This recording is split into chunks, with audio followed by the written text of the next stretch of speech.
வணக்கம், welcome to Bhuvana's kitchen. இன்றைக்கி நம்ம சேனலில் சாக்லேட் அண்ட் பிரெட் இந்த ரெண்டு இன்க்ரீடியன்ட்ஸ் மட்டும் வச்சு ஒரு எம்மியான ஸ்நாக்ஸ் ரெசிபி செய்ய போகிறோம். வாங்க எப்படி செய்யுதுன்னு பார்க்கலாம். இந்த ஸ்நாக்ஸ் செய்கிறதுக்கு நான் இன்றைக்கி பிரெட் ஸ்லைசஸ் எடுத்திருக்கேன். அதுக்கப்புறம் ஒரு பெரிய டேரி மில்க் சாக்லேட் எடுத்திருக்கேன்.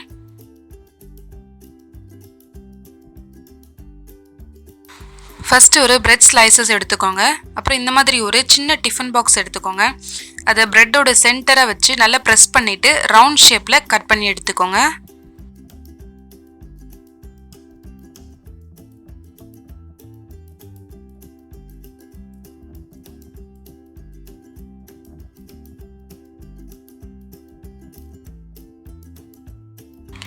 இந்த மாதிரி எல்லா பிரெட் ஸ்லைசஸையும் ரவுண்ட் ஷேப்பில் கட் பண்ணி எடுத்துக்கோங்க.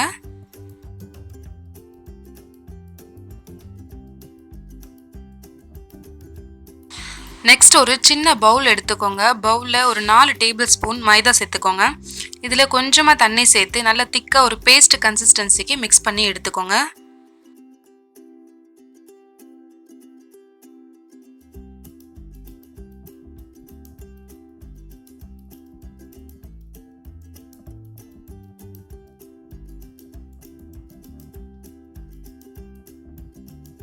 ஸ்டஃப் பண்ணுறதுக்காக நம்ம எடுத்து வச்சுருக்கிற டேரி மில்க் சாக்லேட்டை சின்ன சின்ன ஸ்கொயர் பீசஸாக கட் பண்ணி எடுத்துக்கலாம்.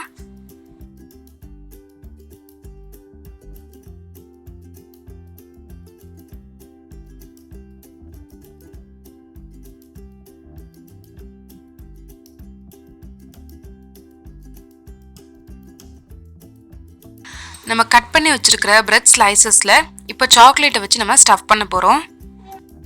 நம்ம ரவுண்ட் ஷேப்பில் கட் பண்ணி வச்சுருக்கிற பிரெட் ஸ்லைசஸை எடுத்துக்கலாம். இப்போ அதுக்கு நடுவில் நம்ம கட் பண்ணி வச்சுருக்கிற ஒரு சின்ன சாக்லேட் பீஸை சென்டராக வச்சுக்கோங்க. இதுக்கு மேலே இன்னொரு பிரெட் ஸ்லைசஸ் வச்சு க்ளோஸ் பண்ண போகிறேன்.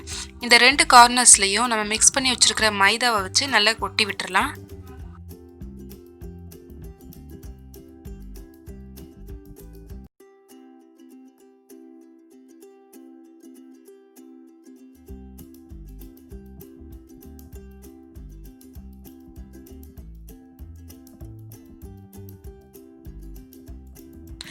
பிரெட்டோட கார்னர்ஸை நல்லா டைட்டாக ப்ரெஸ் பண்ணி விட்டுருங்க.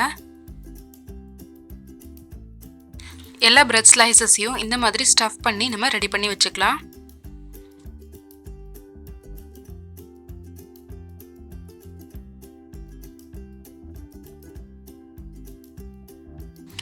எல்லா பிரெட் ஸ்லைசஸ்லையும் இந்த மாதிரி சாக்லேட்டை ஸ்டஃப் பண்ணி எடுத்து வச்சுக்கோங்க.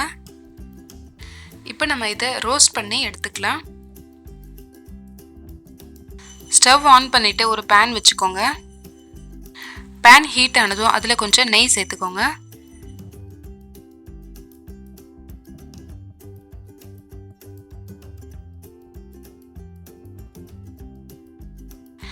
நெய் சூடானதும் நம்ம ஸ்டஃப் பண்ணி வச்சுருக்கிற பிரெட் அதில் சேர்த்துக்கோங்க.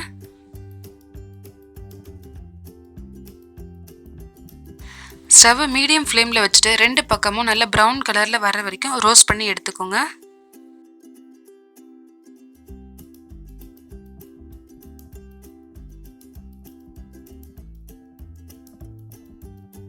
ரெண்டு பக்கமும் நல்ல ரோஸ்ட் ஆகி கோல்டன் ப்ரௌன் கலரில் வந்துருச்சு. இப்போ நம்ம இதை எடுத்துடலாம். இதே மாதிரி எல்லா ப்ரெட்டையும் நம்ம ரோஸ்ட் பண்ணி எடுத்துக்கலாம். எம்மியான ஸ்டஃப்டு சாக்லேட் பிரெட் ரெடி ஆகிடுச்சு.